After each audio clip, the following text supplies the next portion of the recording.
sex in the Olympic Village as crazy as they say? Are athletes just running around doing it? Is it really wild? What do I think? Why has the Olympic swimming been so slow? Today, we're gonna talk about it.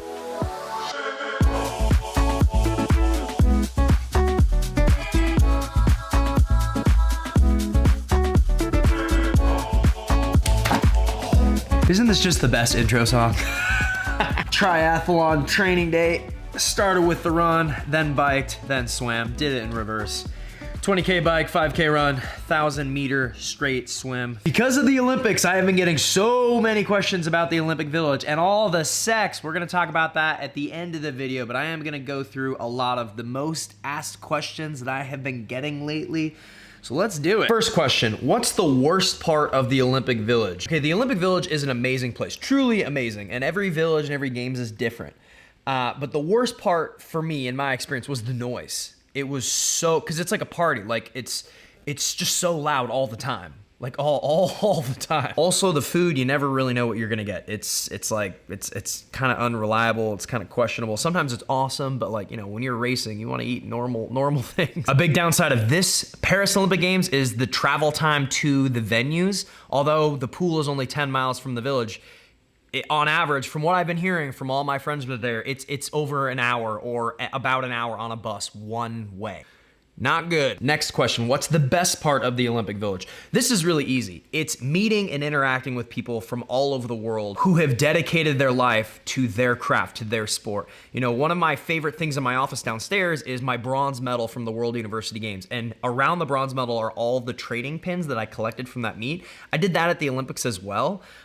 Team USA and all the teams, they get little pins with their flag. And so when you meet people, you can exchange pins. And that's one of the coolest experiences in the village is meeting all those people, exchanging pins. It's like kind of a conversation starter. This is funny. Have you gained any weight coming off of Olympic trials? Yes, in fact I have, and that's a perfect segue for the sponsor of this video. This video is sponsored by Renpho, which is the #1 best-selling smart scale brand in the world. And I've got it right here. Renpho has over 18 million users, tens of thousands of 5-star reviews, because they spent over 5 years researching, developing, and improving this smart scale series. The MorphoScan Smart Scale is hyper accurate with 8 built-in BIA hand and foot sensors. It measures over 50 body metrics and customizes a data report for you each time you use it for free directly in the MorphoScan app. We finally have a smart scale that is worthy of health experts. Not that I'm a health expert. You know what I mean? Like fitness enthusiasts like myself. The nitty gritty, the data, the stuff in this thing, it's really quite impressive. It has a seamless Bluetooth connected app. This was me about an hour ago. I'm a little over 10 pounds where I was just a few months ago. The biggest thing that I love about Renpho is their app, and all of the data that you get from the app is free. You get the scale, and then the app is free. Like getting a DEXA scan, getting some of these data points is very expensive. If you went and got a DEXA scan somewhere at a doctor's office, that would be several $100s. And you can do this every single day for free, in addition to just monitoring your weight, but also all these other benchmarks that, you know, a lot of healthy fitness nuts like myself pay attention to, like the water weight. One thing that I really love that I haven't seen any other device do is the data point of your body water percentage. So for me, my weight will actually fluctuate 5 to 6 pounds over the course of a day when I'm really training. And so knowing how hydrated I am, what my body water weight actually is a big indicator of, okay, am I where I need to be? Do I need to be leaner? Do I need to, you know, drink more water? Like it's one of the biggest data points that I'm constantly paying attention to. I mean, just as athletes, especially swimmers, when we're training for Olympic trials or training for a big competition, if you're putting in 3 or 4 hours of work in a day, knowing how much you need to hydrate and are you hydrating enough, and in conjunction with how much weight am I gaining? You know, or how much weight am I losing? You know, for me, at my peak, I was racing at about 172, 173. Now I'm 10 pounds over that, which is okay for right now, but I input my target weight at 175. So in the data report that this thing spits out instantaneously after you weigh yourself, it's telling me, hey, I'm a little bit overweight, and here's why. Check it out, I highly recommend it. Click that link down there below, head to renfo.com and use my promo code CODY at checkout to get 15% off. Once again, that's code CODY at checkout, link down there below for 15% off. Thank you, Renfo, for sponsoring this video, and now, back to the pool. Next question, this is one that I've probably gotten several hundred times.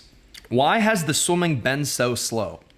Okay, at the time that I'm recording this video, the swimming competition is not over yet, and a number of events have been extremely slow, especially the breaststroke events, the men's 100 breaststroke in particular. I'll probably do a whole video breakdown on that, but it's a combination of things, okay? Number one, as I'm sure you've seen, the pool is shallow. Some of my friends have said they've noticed that the pool is shallow. They don't like the pool. There's a number of reasons why they don't like the pool. We'll break all that down later, but just the overall design, not the best. The conditions of the living situation in the Olympic Village is not ideal. As I said earlier, an hour one way to the pool is unacceptable. The food quality is hit or miss. They've had issues supplying certain proteins, being out of chicken for days at a time. Also, there's just a lot of illness going around. I know a number of people, Team USA and non-Team USA, that have gotten quite sick. Some of it is COVID. I'm sure some of it is other things as well. For some of the big events that were really slow, I think that, and this is rare, it's just that the top 3, 4, or 5 people that are contending to win an event felt the weight of the moment and felt the pressure and kind of collapsed under that pressure a little bit. And we could break all that down specifically, like I said, the men's 100 breaststroke, just no one even broke 59 seconds in the final, which is pretty crazy. Did you attend any of the celebrity watch parties for the Olympic Games? No, but I kind of surprisingly got invited to some pretty big ones, like some very large celebrity watch parties, 2 in LA and 1 in New York City. And I turned them all down. I didn't go to any of them. I've watched the Olympics here with my friends and with my family because, yeah, although I guess it would be cool to meet some of these A-list celebrities, I'm not going to name drop. I'm not that kind of person. But this kind of thing only comes around once every 4 years, and it's very special, and I hold near and dear to my heart. And I want to celebrate that with the people that I actually know and love and care about, which is why I watched it with my friends and family, which is what I have enjoyed doing. What did you eat for breakfast this morning? For the last 5 days in a row, I've had the exact same breakfast. Shredded chicken breast with hot sauce on top of romaine lettuce. That's quite literally it. And I like trying different hot sauces. I've got a lot of different hot sauces. I'm a big hot sauce fan, connoisseur, if you will. Is Adam Peaty the greatest breaststroker of all time? No, I don't think he's the greatest breaststroker of all time. He is definitely the greatest 100-meter breaststroker of all time. That's for certain. Gold in Rio, gold in Tokyo, narrowly misses the gold in Paris, wins the silver medal despite having COVID. But the thing with Adam is, and he's amazing, and I was rooting for him to win the gold medal. Thing with Adam is he's kind of a one-trick pony. Like, he does the 100 breaststroke, and he's been dominant, and his world record is amazing and all that. But in terms of breaststroke as a whole, he doesn't swim the 200, and his short course breaststroke's not the best. He's still very good. Take Lily King, for example, and I know I'm super biased. You all know this. Lily's like my little sister, but at Lily's peak for like 5 years, she did what Adam did, was dominant in her event, never lost a 100-meter race at the World Championships in a long course event. But then short course was undefeated in the 50, 100, and 200 breaststroke for several years.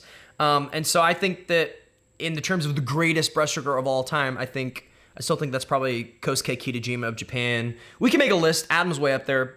At the top of my head, I don't think he's number one, but he is the best 100-meter breaststroker for sure. This one kind of made me laugh. Will you ever work for NBC?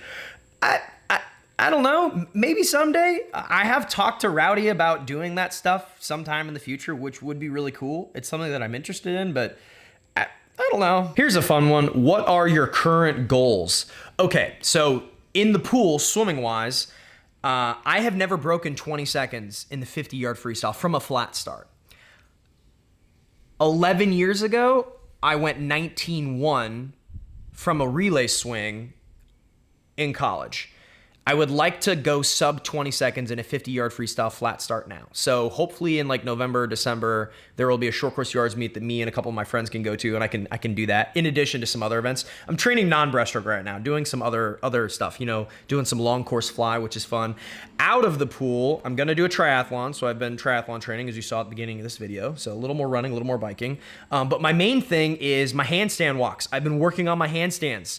My goal is to be able to walk 50 feet on my hands.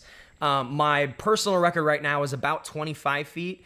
I can walk 10 to 15 feet pretty consistently. I'm getting pretty good. So it's been really fun to like do just some different stuff. Like, oh, you know, I want to be the cool dad at the party that can just do a handstand walk and show all the little kids what's up. Will you ever do a masters competition?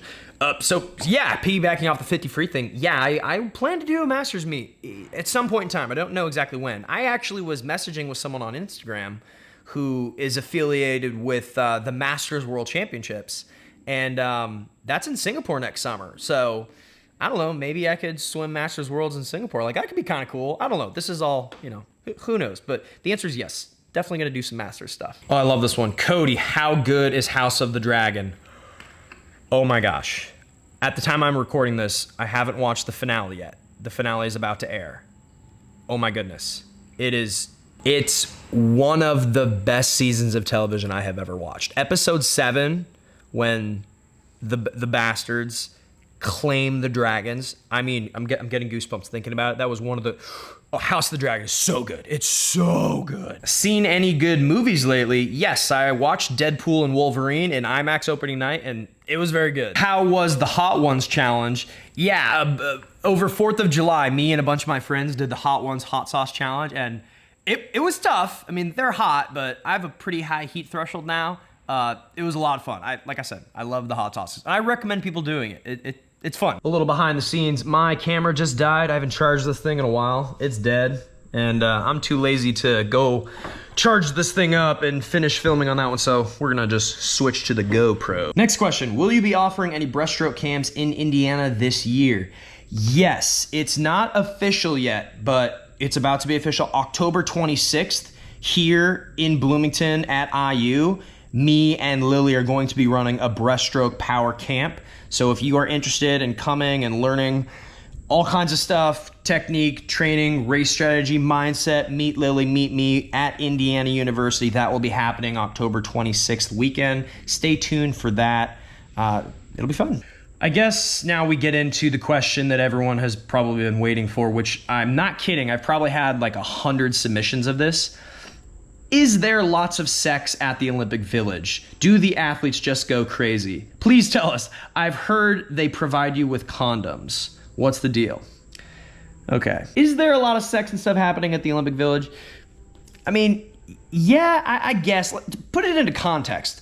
The majority of the athletes, most of them, are between the ages of 18 and 30 years old. So they're all pretty young. So a lot of them, especially the swimmers, tend to be younger, are single. And so just like any large group of young single mid-20s, kids at a college campus, whatever, you know, there's a lot of stuff going on, sure.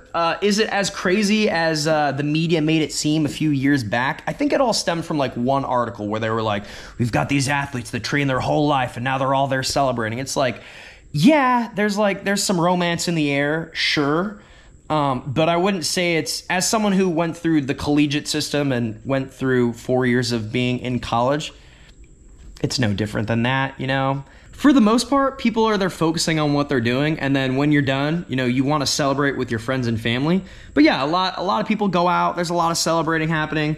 For me, at the Olympics I competed at in Rio, I was supposed to stay for another week and a half through the closing ceremonies. I've never told this story publicly, but I went out with a bunch of friends and drank a lot, and I've talked publicly. I don't really like drinking that much. I'm really not a fan. I don't really like beer. Don't really like the taste of it. But whatever. I went out and went drinking with a bunch of people, and I was so sick and so like I was really hungover the next day, and I was already kind of like ready to go home because it. You know, at that point in the Olympics, speaking for the swimmers, you've been gone. You've been away from home for 9 weeks. You finish Olympic trials, which is a month before the games, and then immediately following Olympic trials, you go to training camp. You go to another country to go acclimate to the time zone. Team USA this summer went to Croatia. They're there for several weeks, and then you're in Paris for like a week before the game starts, and then you have a full week of competition, and then if you want to stay to watch more of the Olympics, it's like, at that point, we're talking 2 months of being gone. So I went out with a bunch of people, got drunk, was really regretful, hated it, and like just wanted to go home. And that next day, after the one night that I went out drinking with my friends, I went into the Team USA management room and I was like, please get me a flight home. Because they're flexible. Like, they'll organize you trips to wherever, like whenever you want to leave, you can leave. If you want to move up your plans or change your plans, like they accommodate athletes for that kind of stuff, which is really nice. The Team USA does that stuff. But I was like, just get me out of there. So I didn't even stay for, the remainder of the games or the closing ceremonies. I didn't say this when I got asked the question, but what's one of the best parts about the Olympic Games experience? It's when you are done competing, you can go and watch other sports. You can go and watch other events, which is pretty cool. But yeah, anyway, the sex thing, I know it was a big buildup. A lot of people are hooking up. Sure. Is it really wild and out of control?